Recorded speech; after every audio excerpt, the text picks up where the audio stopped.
Moussa Kébé ou Imam Moussa Kébé. Donc, je suis titulaire d'un doctorat en sciences islamiques, donc en pensée islamique sur Al-Ghazali. Voilà, je suis imam à Saint-Louis, à la Grande Mosquée, chargé des affaires culturelles.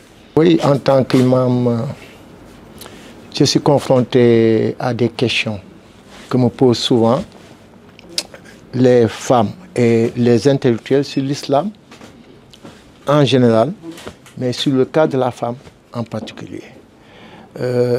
Donc, en réfléchissant maintenant pour trouver des réponses à ces questions, j'ai senti qu'il y avait une nécessité d'éclairer un peu le musulman d'ici et d'ailleurs sur cette problématique de la femme en islam complexe, mais qui n'est pas, dont la réponse n'est pas aussi simple quand même, mais qui doit être traitée avec une bonne argumentation, puisée dans le Coran et dans la sunna du prophète paix et salut sur lui. Ce qui a motivé un peu ce travail-là, qui est le fruit d'une réflexion sur la femme. Parce que l'islam est venu, en fait, pour libérer toute l'humanité. Donc, ceux qui composent donc, le monde musulman, hommes et femmes, enfants comme adultes.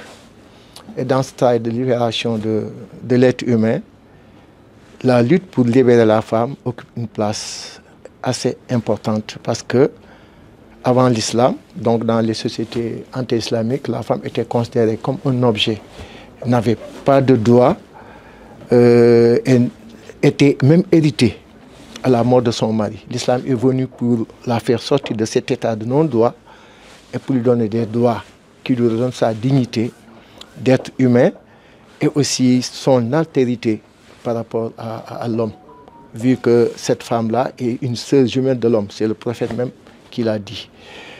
Donc la femme était considérée avant l'islam comme un objet de déshonneur. Quand quelqu'un avait une fille qui naissait, il considérait que c'était un déshonneur. Et le Coran nous dit quand même, il se pose des questions. Comment faire avec cette fille? Devons-nous la garder à l'arrière-cour ou bien tout simplement la tuer en l'enterrant vivante? Ça, c'est le Coran.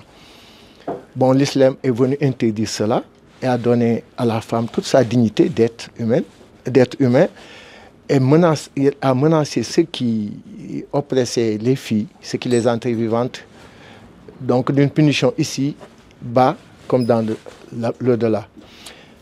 S'agissant également de l'héritage, la femme était héritée, n'héritait même pas, était même considérée comme une partie de l'héritage qui était hérité par donc les parents de son époux.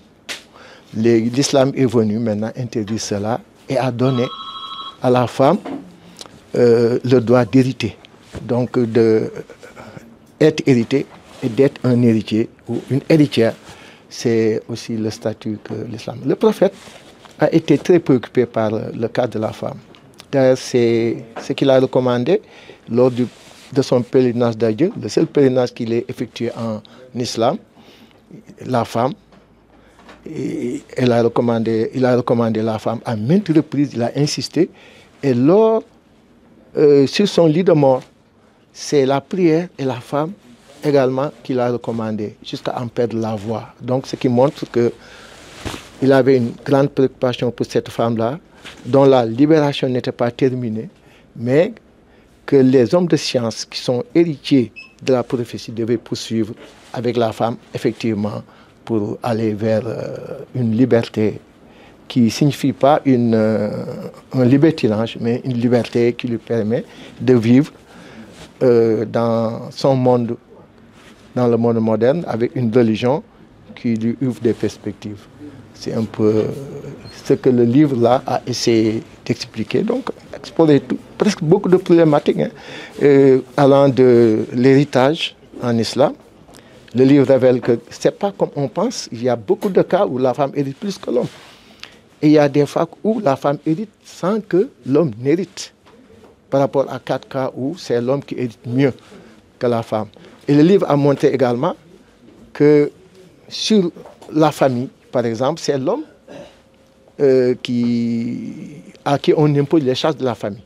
Donc c'est comme si cette responsabilité de l'homme dans sa famille est compensée par l'héritage en partie. Donc l'islam n'a pas opprimé la femme. Au contraire, il est venu pour la libérer, lui donner tous ses droits et lui permettre d'évoluer maintenant. Les autres droits maintenant, c'est aux femmes de lutter pour acquérir le droit là où ces droits sont piétinés ou ne sont pas respectés et de tout faire pour sauvegarder maintenant les droits acquis que le prophète les a conférés. C'est un peu ce qui se trouve dans ce livre, il faut le lire. Voilà, paix et salut sur le prophète et sur ses descendants.